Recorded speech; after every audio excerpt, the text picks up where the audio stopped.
Hey guys, it's Nephis here, and we are going to be going over the champion point allocation for veteran Sanctum Ophidia, and this is going to include the DPS, the healer, and the tanks. And if you guys want to skip the video and you don't want to listen to why it's good, you can just head on straight down to the description below and copy paste the CP you need and put them into the game for both PC and console gamers on ESO. And you can also visit my website and my Discord after this uploaded, and the information will also be there. Now let's go. Mag and Stam DPS, it's going to be 72 Ironclad. There's a lot of direct damage in VSO, particularly on the Manticore, the Trash. The Stonebreaker Troll is definitely a great example of taking direct damage, especially when he does the ground slam. And you want to have probably 23% Ironclad, because everything you get is direct damage up until the Stonebreaker, and after that it's mostly dots. And when the trolls throw poison on you, including the Stonebreaker troll boss, that's also direct damage, and then it's a dot. And you want to put 25 in the medium armor focus if you are a stamina DPS, because the physical damage in there, the poison damage, it's just a lot, especially when you're trying to get through the trial as quickly as possible, or if you're pushing score. I would highly recommend this. If you are a mag DPS, you can put into line armor focus, whichever helps, honestly, it depends. 64 hardy for the 13% damage reduction from physical, poison, and disease damage. It will help a lot in Sanctum Ophidia. Your primary concern as a DPS is to live long enough for the healers to react to you dying and healing you back up. And with the way the poison circles work, and how often you may overlap with other people, you're gonna need it. And a lot of people ask me what's up with the one shot. Sometimes it's because there's two scenarios. That's how the poison circles work. If they're on you for a certain amount of time and people overlap on you. And the second scenario is if your tank, let's say there's a tank near you and Eben falls off, if they go grab something and they're out of range, the health desync can also immediately kill you, so be careful with that. The 66 Dexian helps a lot with the poison damage throughout the trial. You also experience heavy damage over time effects on the Serpent fight, and you just don't want to be caught off by it as a DPS. And 43 Elemental Defender. Now you're asking, okay, well, Sanctum Ophidia is all physical, right? No, it's not. It's actually just some elements of magical damage, especially from the overchargers. And there are times when in pug groups or even organized groups, people aren't aware enough to not put Call Lightning in group. And the Call Lightning is what really hurts. It's not really the overcharge that often kills people. It's the Call Lightning in addition to the overcharge. And you want to have a basic 10% damage mitigation against at least the overcharge. And the Call Lightning is more about situational awareness, player awareness. So that will just come with reps. And pretty much nothing to the Lord. You don't really need extra quick recovery. Your healer should be fine and giving you enough healing.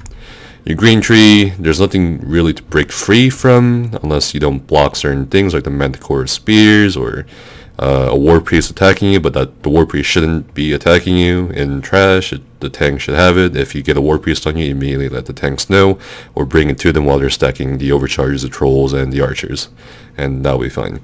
Sprinter, you're gonna have to keep up with the group. A lot of people are gonna go stamina DPS for sure. Dispatch, stamina Nightblaze specifically.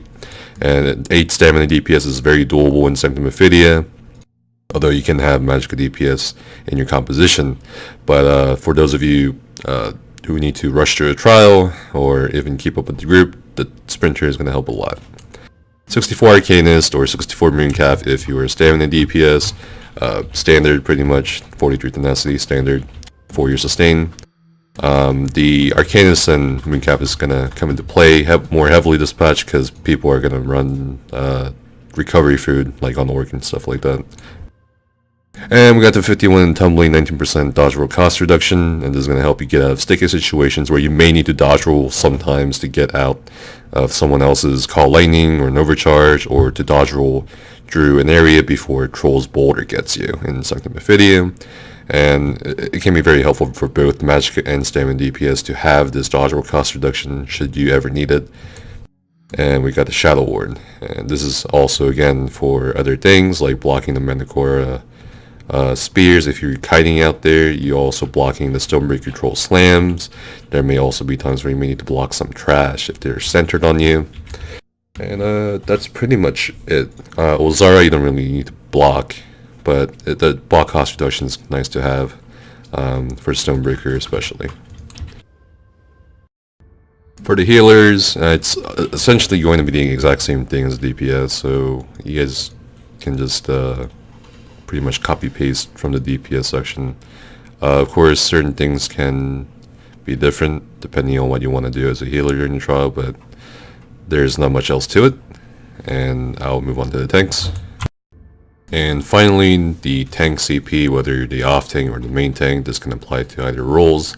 81 to Ironclad, as you'll be taking a little bit more direct damage than the DPS and healers, because you are taunting, you're the one taunting the ads. You don't really need anything from Spell Shield or Medium Armor Focus unless you want to wear PA, but typically some tanks just wear the PA on their sword and board and jewelry rather than the body, so it can do like Ebon and PA. And for the Lady Tree, we got 64 Hardy, similar to the DPS, 43 Ellie, because again, the overcharge damage does still apply to you if you're selected in the Call Lightnings when you're standing in multiple ones.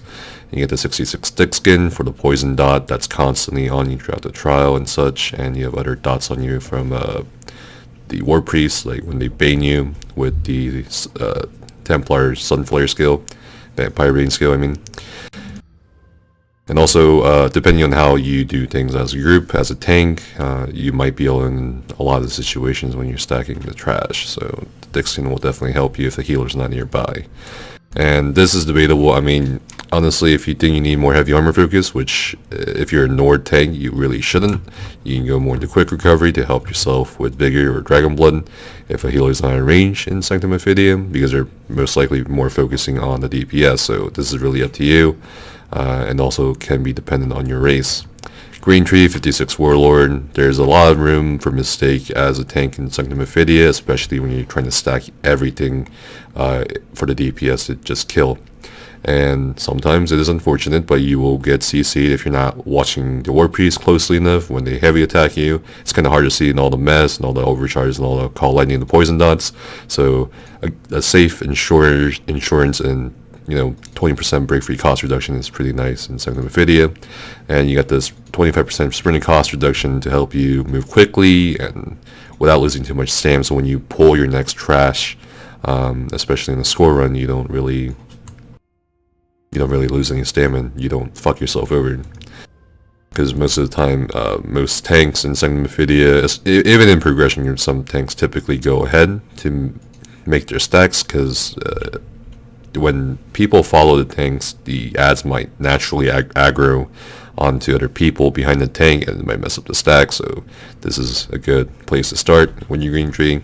Personally, I don't really use any magic recovery builds in Sanctum Ophidia, so this is personally my preference. You guys can change it up as you see fit according to your stats and specs as a tank, but I have 0 into Arcanist, 39 Tenacity, and for a basic heavy attack resource for stamina.